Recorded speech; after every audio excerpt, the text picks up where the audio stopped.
تا دێت پێشێڵکاری بەرامبەر ڕۆژنامەنووسان لە هەرێمی کوردستان ڕوو لە زیادبوونە. پێشێڵکاری زەق و ئاشکرا دژ بە ڕۆژنامەنووسان دەکرێت. با شێوەیەک ئازادی کاری ڕۆژنامەوانی خستۆتە بەردەم پرسیاری زدی. زۆرترین پێشێڵکاری ڕێگەنەدانە بە ڕووماڵی ڕۆژنامەوانی، ئەمە جگە لە جیاکاری و دەست بە سەرداگرتنی کەلوپەلی ڕۆژنامەنووسان.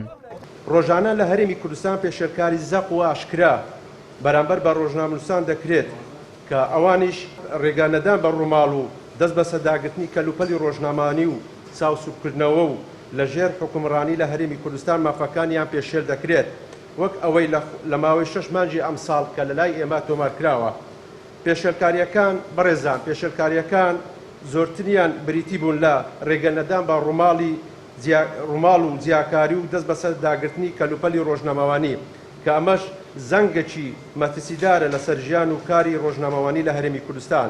پێشەکاری زانین چکە زۆر پێشەکاری هەم لە پێنەدانی زانیاری بەشێک لە ڕۆژنامەنووسان پێیان وایە سەرباری کێشەکانی بەردەم کاری ڕۆژنامەوانی پارتە دەسەڵاتدارەکان کار لەسەر بێناوەڕۆکردن و زۆرکردنی ژمارەی دەستگا میدیایەکان دەکەن بۆ ئەوەی ڕایگەشتی بە بابەتی لاوەچیوە سەرقاڵ بکرێ و پرسە گرینگ و چارەنووسازەکان لە بیر خەڵک ببرێنەوە.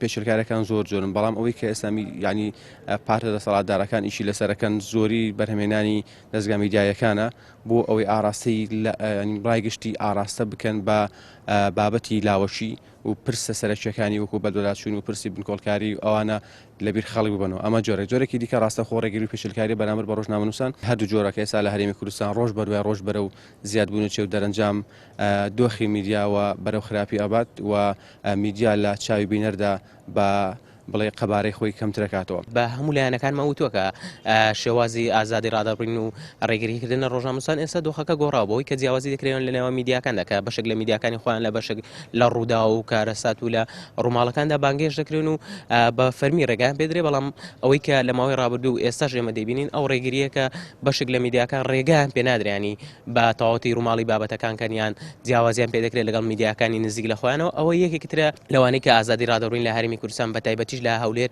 پاشەکشەی کردو. ئەگەر لە ئامارەکە سیر بکەین دەبینی زۆرترین حاڵەتی پێشەلکاری لە هەولێر تۆمارکراوە بوو. تەنیا لە 6 مانگی ڕابردوودا 78 حاڵەتی پێشێلکاری بەرامبەر ڕۆژنامەنووسان تۆمار کراوە کە 2 حاڵەتی دەستگیرکردن و 59 حاڵەتی ڕێگەنەدان بە ڕووماڵ و 19 حاڵەتی هێرش و دەست بە سەرداگرتنی کەلوپەلی ڕۆژنامەوانی بووە.